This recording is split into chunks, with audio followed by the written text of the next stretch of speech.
Hi everybody! Are you ready for another bedtime story? This is perfect for this time of year, fall. It's called the Pumpkin Patch Parable. The Pumpkin Patch Parable by Liz Curtis Higgs.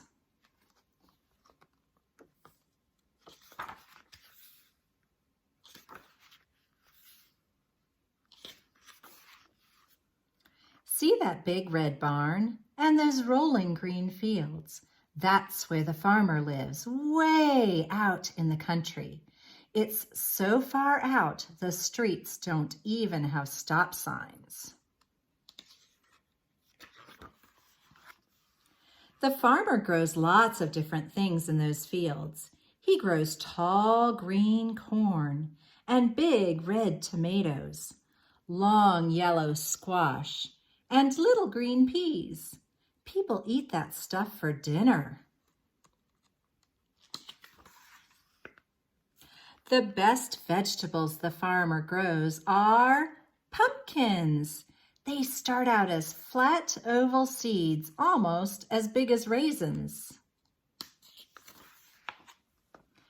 One hot June day, soon after school let out, the farmer planted pumpkin seeds, just like he did every summer.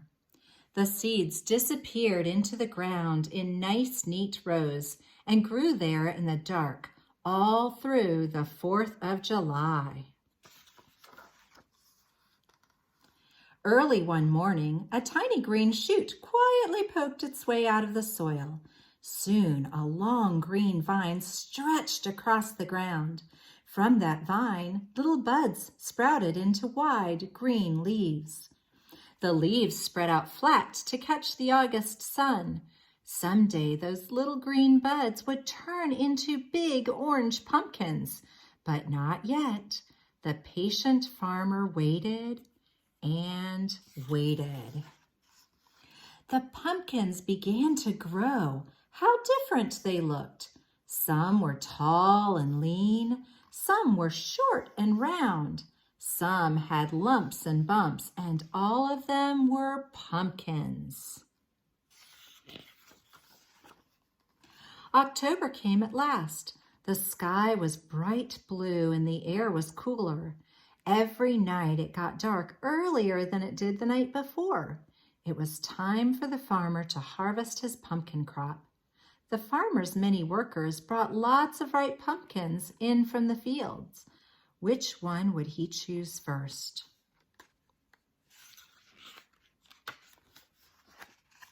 The farmer picked up one large pumpkin, being very careful not to let it slip through his hands. Pumpkins are tough on the outside, but break into smithereens if you drop them. He washed off all the dirt, holding on tight. Next came the messy part. Pumpkins are full of dozens of seeds and lots of slimy pulp. The farmer had a special plan for his chosen pumpkin, so the seeds and the slime had to go. He slowly slid a large knife right into the center of the pumpkin. The pumpkin didn't make a sound because vegetables don't talk. If they did talk, the pumpkin might have said, "Ouch!" Gently, the farmer cut a round hole in the top of the pumpkin and pulled on the stem. Squishy, stringy pulp waited for him inside. Yuck! The farmer pulled out all that slimy pulp and wrapped it up in an old newspaper. Off to the compost pile it went, never to be seen again. Then something really exciting happened. The pumpkin got a new face.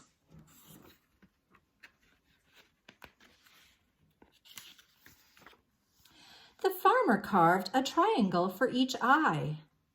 Pumpkins have eyes that don't blink or turn away. They see everything. He neatly carved a little square nose and then a big, wide smile. What happened next was wonderful. The farmer put a small white candle down inside the pumpkin and touched the wick with a flame. How that pumpkin glowed! As the sky grew darker, the pumpkin on the porch was shining brighter than ever. When people saw the smiling pumpkin, they smiled back.